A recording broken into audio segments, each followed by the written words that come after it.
Nuk e keni kry detyrën, shkoni në shtëpi. Qëndrimet i kemi dhënë me kujdes në mënyrë që ta ndihmojmë gjendjen. Pra, nuk është se nuk kemi dhënë ndihmë. Pra, spari kemi kërkuar mu kthy praktika e votimit në mënyrë që të votojmë. Jo me marrë praktika e votimit që mos me votu. Pra, sikur të kthehet praktika e hapur e votimit, shpresojmë që do të votojmë.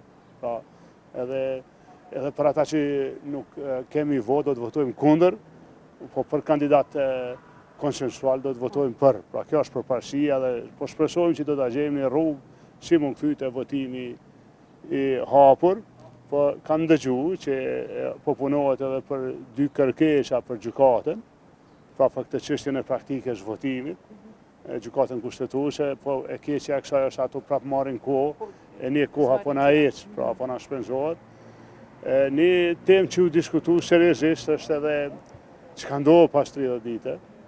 Pra, unë po i ndëgjoj plot që po sqarojnë që shpjegimet në kuadrat e vendimit gjykatës, pra aty i referohet disa herë që nuk shkon vendin zgjedhje.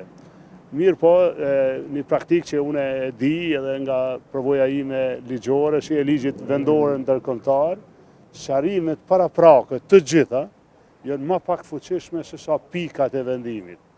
Për çdo gjë që është thonë në këtë dokument, kuptohet, nuk është pa vlerë, po nuk është më e fuqishme se pika e vendimit. Aty ku thotë gjykata vendos që afati 30 ditor, tani ky është vendimi.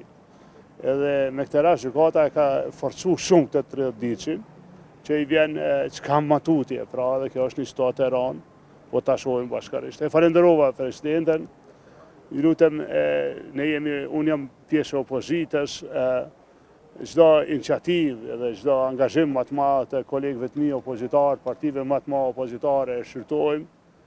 Pjesa jonë është dëshira me kthy në votim të hapur edhe me votu realisht. Po nëse s'ka një vendim gjykatës që ndal këtë 30 ditëshin, e 30 ditë është nesër shifer edhe ato zhvillimet pas 30 ditëshit mund me qenë shumë dramatike, pra gjykata mund me na kthy në pikën 0, thosë që në bëjë gjedhëtish.